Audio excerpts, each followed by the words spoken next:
It was a forgotten place, hidden from the prying eyes of the modern world. Some say it was a secret that was better left undiscovered. Others claim it was a curse waiting to claim the next person who dared to seek the truth. But for Jason Parker, a man just looking for a fresh start, the abandoned pool on the outskirts of town had been nothing more than a curiosity. A dark corner of the world that didn't seem to belong in the peaceful town of Hollow Creek. It was easy to ignore, until one day, Jason couldn't. He had no idea what he was about to uncover, but by the time he realized, it was already too late. Chapter 1. The Fresh Start. Jason Parker moved to Hollow Creek after the end of a long, exhausting chapter in his life. The memories of the city, his failed career, and the painful breakup still haunted him. He needed space, quiet, a break from everything that had gone wrong. Hollow Creek seemed like the perfect place. Small, quiet, with nothing more than local news and occasional gossip. On his second day in the town, he met Mia, a local girl who worked at the small cafe. They exchanged polite smiles and light conversation, and soon enough, they began to talk more. Mia was kind, maybe even too kind, and it wasn't long before she invited Jason out for a walk in the woods near the town. "It's peaceful out there," she said, "just away from all the noise." Jason agreed, hoping to clear his mind and take in the quiet nature of the surroundings.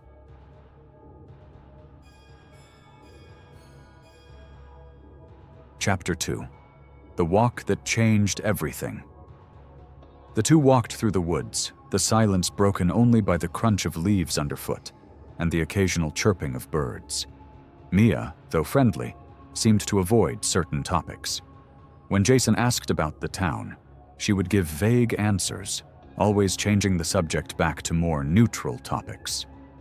As they walked deeper into the forest, the path became narrower, almost as if it had been forgotten.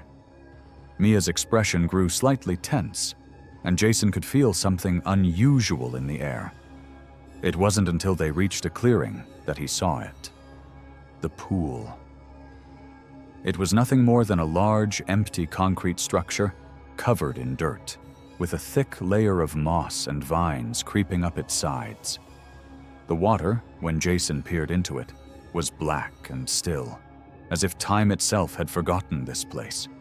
The air around it was thick with the scent of rot. Mia stopped, her gaze fixed on the pool, her face hardening. "This is it," she said softly, almost as if speaking to herself. "The forgotten pool." Jason raised an eyebrow. "What do you mean?" "I don't like to talk about it," Mia said quickly, turning to leave. "Let's go back." But Jason couldn't shake the strange pull the pool had on him. He had to know more.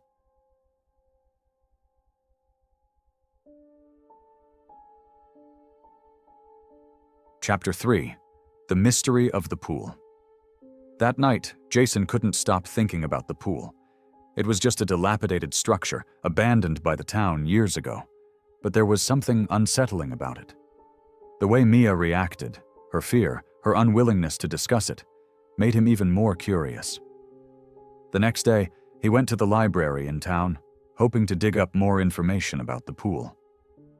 He spoke to Eleanor, the librarian, who looked at him with a strange expression when he mentioned the pool. "You're the first person to ask about that place in years," she said, her voice tinged with something unrecognizable. "There are stories, but some things are better left alone. Hollow Creek has always had its secrets. Some of them are best erased." Jason pressed her further, and after a long pause, Eleanor finally spoke. "They say that those who went there, the ones who spent time near the pool, were never the same. Something happened to them, but no one ever talks about it. It's just a part of the town's history that's best erased." Jason's curiosity was now fully ignited. He had to see it again. He had to uncover the truth.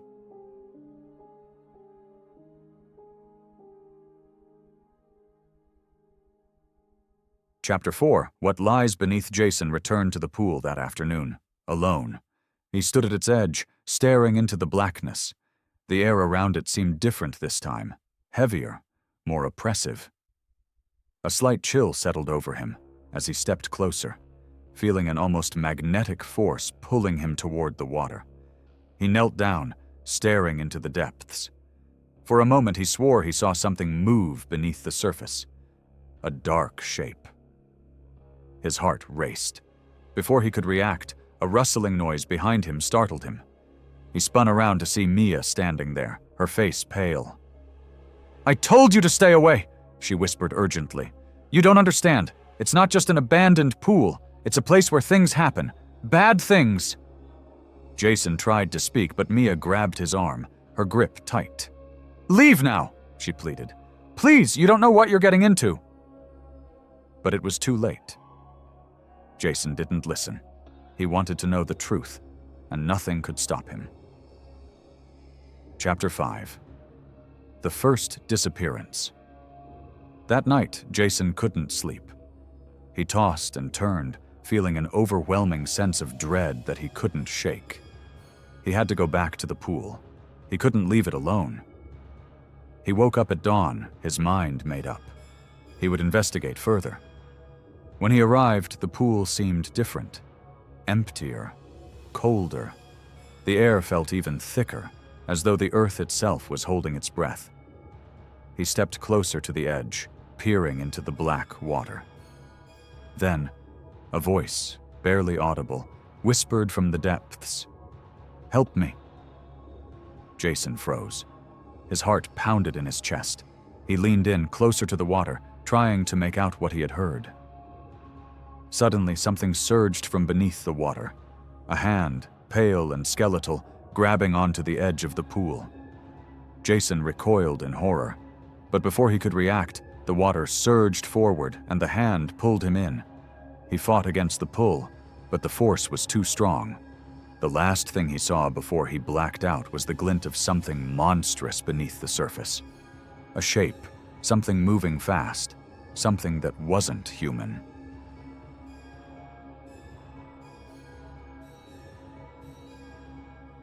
Chapter 6. The Truth Behind the Pool. Jason awoke later, disoriented and gasping for air. He was lying on the ground near the pool, but something had changed. The air was thick with a strange energy, and the once silent waters now seemed to pulse with life. He heard footsteps behind him and turned to see Mia, her face drained of color, her eyes wide with fear. "It's happening again," she whispered. Jason, barely able to stand, staggered toward her. "What's happening? What is this place?" Mia looked at him, her voice trembling. "The pool. It calls people. It takes them. And when they come back, they're never the same. I don't know how, but I think it's alive."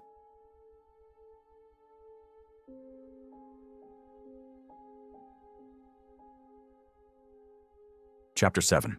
The Whispering Water. Jason couldn't shake the image of the skeletal hand.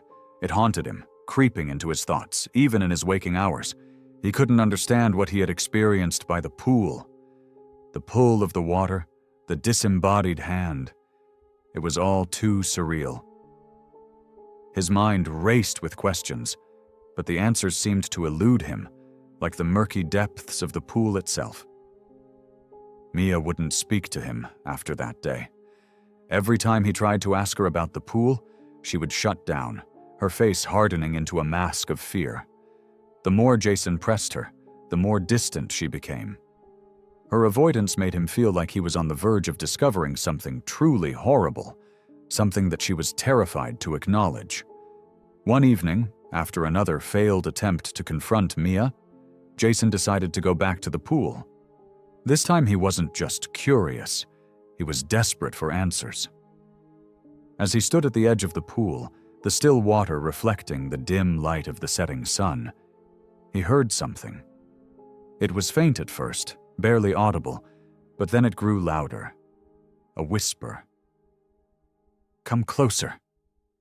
Jason's breath caught in his throat, his heart pounding as he strained to hear.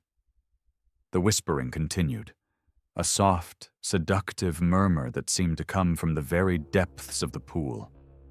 He knelt down, his hand trembling as he reached toward the water. For a moment, he considered pulling back, but the pull was irresistible. It was as if the water was beckoning him, urging him to uncover its secrets. Without thinking, Jason leaned closer, his face mere inches from the surface. The water rippled. Chapter 8. The First Sign. Suddenly, something shot up from the depths. A sharp, icy pain shot through Jason's chest, as if the water itself had lashed out at him.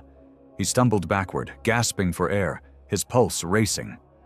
His eyes frantically searched the surface of the pool, but it was calm again, as though nothing had happened. He tried to regain his composure, wiping the cold sweat from his brow. His thoughts were a mess. Confusion, fear, and something else. Longing. He was so close to something ancient and powerful. He could feel it. Jason.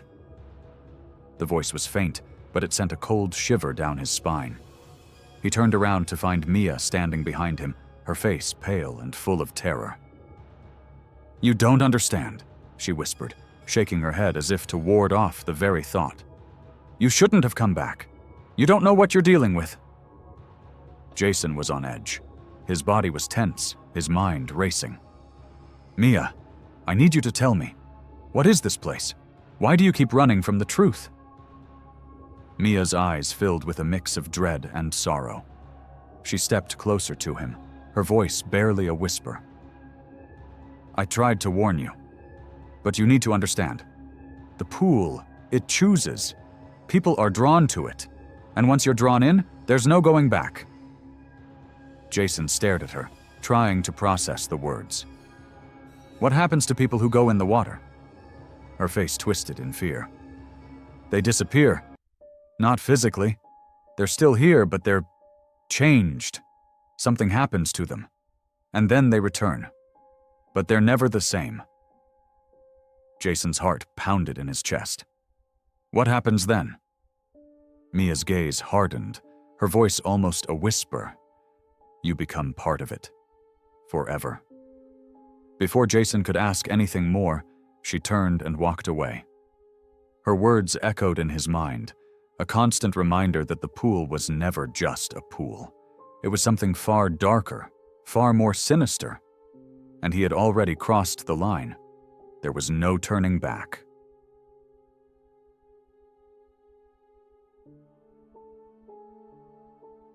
Chapter 9. The Price of Curiosity. As the days passed, Jason couldn't shake the feeling that he was being watched. Every time he turned a corner, every time he went to the store or down the street, there was that sensation, that gnawing, oppressive feeling that someone or something was following him. He had been to the pool twice more since that day with Mia. Each time it felt different, more sinister. The water had begun to take on an almost magnetic quality. It was as if the pool was alive, pulsing with energy, whispering to him, pulling him closer.